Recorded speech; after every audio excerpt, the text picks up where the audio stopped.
I recently sat down with a woman named Anita Sarkessian. Sarkessian is a critic and activist who gained notoriety after she posted a series of videos called Tropes versus Women in Video Games. I watched one of your videos. I've watched many of them, but one of them was about, there's no other way to put this, the centrality of the female butt. Yes. In video games. Yeah. And it was, I have to say, it's pretty astonishing. Video game designers often choose to put tremendous focus on the butts of certain characters, while going to almost absurd lengths to avoid calling attention to the butts of others. Third-person games with female protagonists typically display those characters in a way that gives players a full-body view. A classic example of this is the original Tomb Raider games, which are presented from a third-person perspective wherein protagonist Lara Croft's entire body is visible. In these early Tomb Raider games, Lara's butt is typically right in the center of the screen. The videos provide a solid feminist, but I have to say, hardly radical critique to video games. And yet, a portion of the gamer community went absolutely nuclear.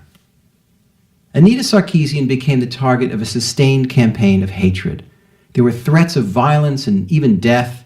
There were terrible invasions of her privacy, and you probably heard of this as Gamergate, which went from being a dust-up in the gaming community to a huge national news story about the safety of women online.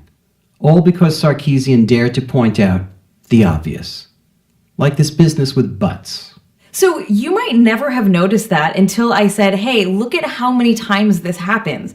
And you're like, oh yeah, like I've seen it, but it never stopped to think about how frequently women's butts are on display in video games or other media or whatever it is, whatever the pattern is, right? So much so that they're dead center in the screen. I mean, there's a strategy for their display, and the male butt is conceived by as many leather raincoats as humanly possible.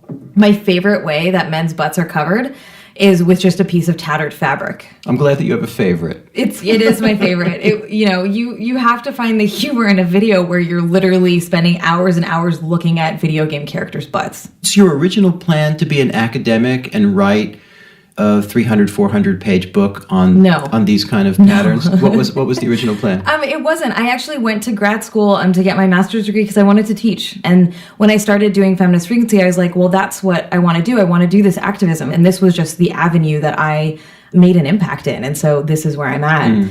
Video games were always a part of what I did because I was always looking at popular culture. And so when I decided to do it... Were you a gamer kid? I was, yeah. And what did you play?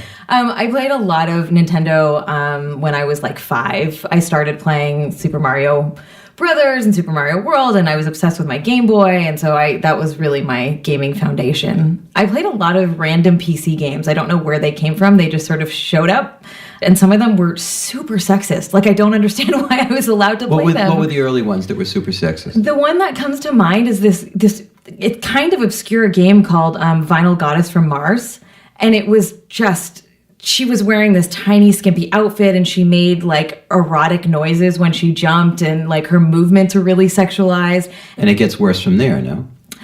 Yeah. I mean, gaming has had a huge, long history of being incredibly problematic. But in all seriousness, you're accumulating the evidence of sexism and extreme sexism in these video games.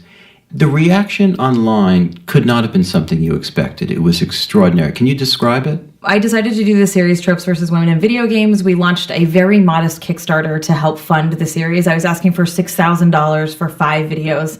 And when I announced the series to my fan base, I was descended upon by a cyber mob. It was a organized, concerted effort to destroy me. Everything from death threats and rape threats, misogynist slurs. This is across all of my social media, my email, my website. There were successful efforts to knock my website offline. They would send pizzas to addresses that they thought were mine with extra sausage because they think that's funny. Got that. Yeah. They would take efforts to dox me, which is to find and distribute your personal information, like your home address and phone number, social security number, that sort of thing. It went on and on. They sent letters to the IRS and the FBI to investigate me. My email, literally everywhere that you exist online. Imagine having the most horrific, hateful messages sent to you every day through all of those different And you tried to communicate with the executives of Twitter, for example, and they refuse to do anything about it? Well, no. I have been in communication and have done consulting work with most of the major social media sites. When I first met with Twitter 4 years ago, I was like, oh, well, they're not going to do anything.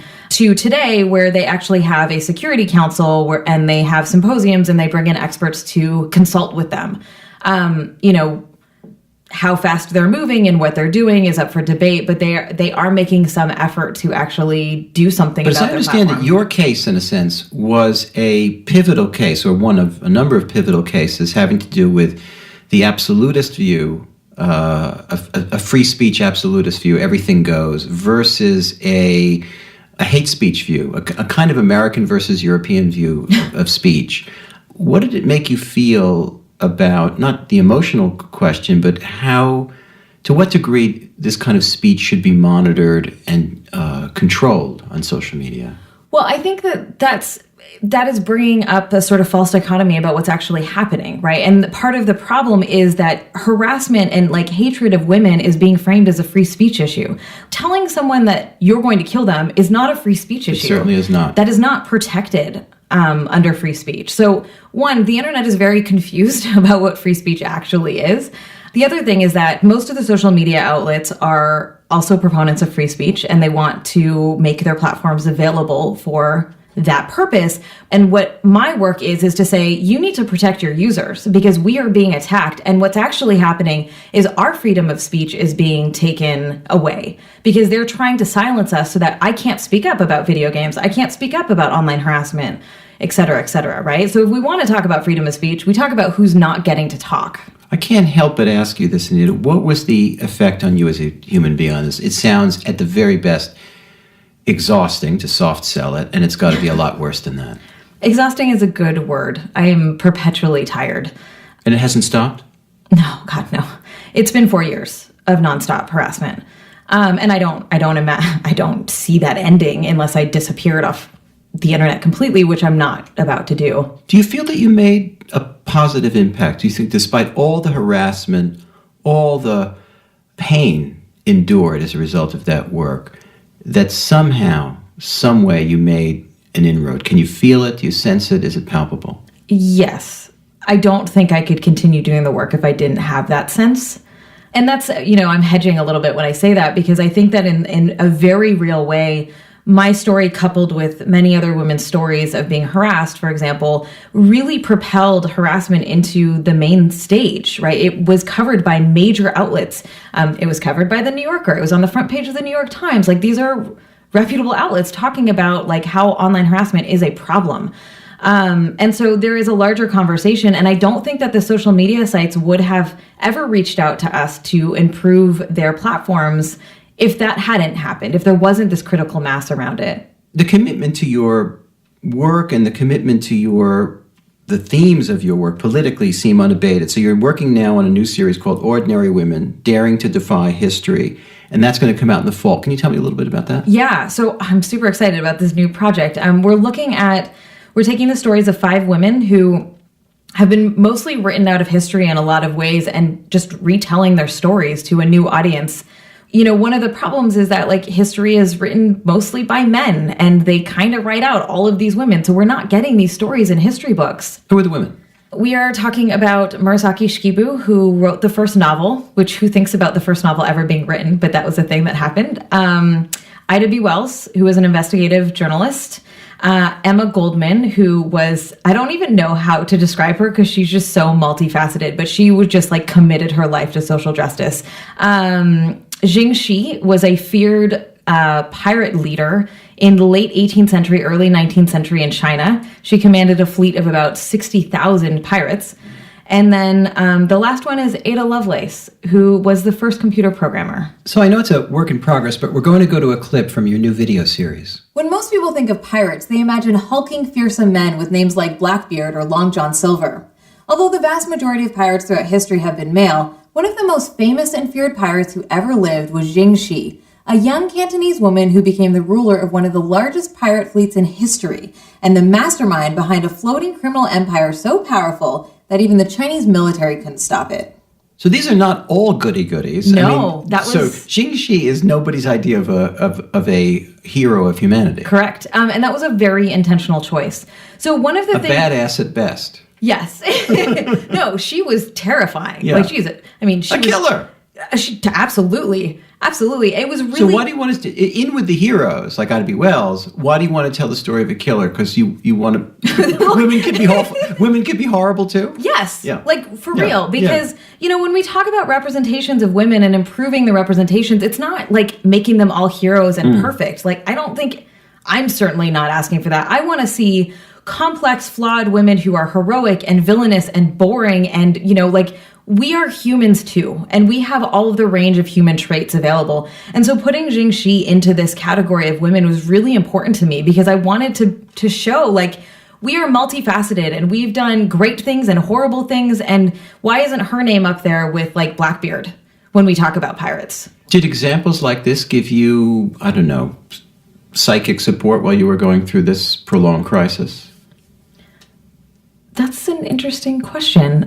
Maybe to some degree. I don't know if consciously, but there's always a sense of, I'm not alone.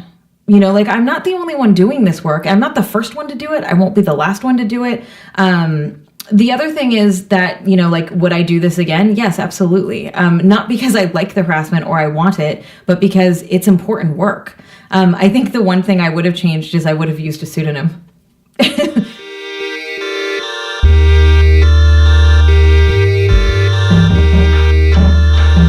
Game critic Anita Sarkessian. Her new video series is called Ordinary Women, Daring to Defy History.